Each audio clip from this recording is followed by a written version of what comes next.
dernier épisode de notre voyage en électricité nous a amenés dans ce charmant village, disons Electricville, 300 maisons. Supposons qu'on veuille les alimenter en 220 volts triphasés, cela va faire 100 maisons par phase. Chaque maison va avoir besoin en moyenne d'une puissance de 5 kW, donc 500 kW par fil de phase facile. Supposons encore qu'à 10 km de là, on ait une usine électrique qui fabrique du 220 volts. Eh bien, il ne reste plus qu'à mettre des fils entre les deux. Mais des fils gros comment? Il faudrait savoir, c'est important ça. Et voilà nos spécialistes en théorie électrique, messieurs Watt, Volta, Ohm et Ampère, qui vont nous aider. D'abord, il va passer un courant de combien d'ampères dans chaque fil? Les ampères, ça on connaît, c'est la puissance en watts divisée par la tension en volts. Donc 500 kW, c'est-à-dire 500 000 watts, divisé par 220 volts, égale 2300 ampères. Ça n'est pas rien. Et si on faisait passer tous ces ampères-là dans des fils trop petits, ils se mettraient à chauffer, cela ferait de la chaleur qui partirait dans la nature. Et sur 500 kW qui partent de l'usine, il n'en resterait plus peut-être que 300 pour Electricville. Et ça ne serait pas intéressant, sauf peut-être pour les oiseaux. Certes, des pertes en ligne, il y en a toujours. Mais comme on est économe, on ne veut pas qu'il y en ait plus de 6%. Monsieur Ohm, s'il vous plaît, dites-nous quel doit être le diamètre des fils pour faire passer 2300 ampères sur 10 km en 220 volts sans que ça chauffe trop. Diamètre des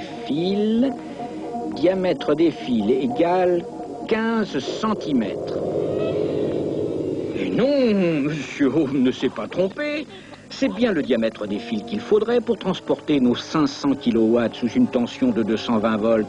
Alors tout est fichu. Et non, car reprenons notre formule. Sans toucher à la puissance, doublons les volts. Les ampères diminuent de moitié, et avec 20 000 volts, cela ne fait plus que 25 ampères. Vous pouvez faire le calcul. Or, 25 ampères, nous dit monsieur Ohm, cela passe à l'aise dans des fils de 3 mm de diamètre. C'est beaucoup plus raisonnable pour des fils électriques. Mais vous dites, je ne vais quand même pas brancher ma télévision sur 20 000 volts. Elle est prévue pour 220 volts. C'est là qu'entre en scène un ustensile que vous connaissez bien, le transformateur. Principe du transformateur, s'il vous plaît, messieurs. Bon, prenez un noyau de fer. Faites passer le 20 000 volts dans une bobine de 20 000 tours. Eh bien, une bobine de 220 tours sur le même noyau vous donnera du 220 volts. C'est simple comme tout. Un transformateur, cela permet donc de diminuer les volts ou au contraire de les augmenter quand on a de grosses puissances à transporter. Mais Electricville et sa petite usine, c'était pour jouer. Dans la pratique, une usine électrique peut débiter jusqu'à 1 million de kilowatts. Généralement sous une tension de 20 000 volts. Un premier transformateur élève la tension jusqu'à 400 000 volts.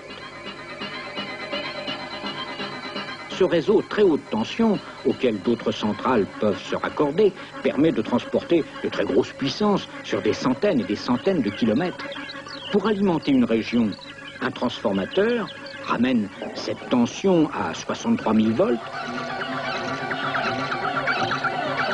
puis elle passe à 20 000 volts jusqu'à notre village où un dernier transformateur vous délivre la basse tension que vous connaissez tous.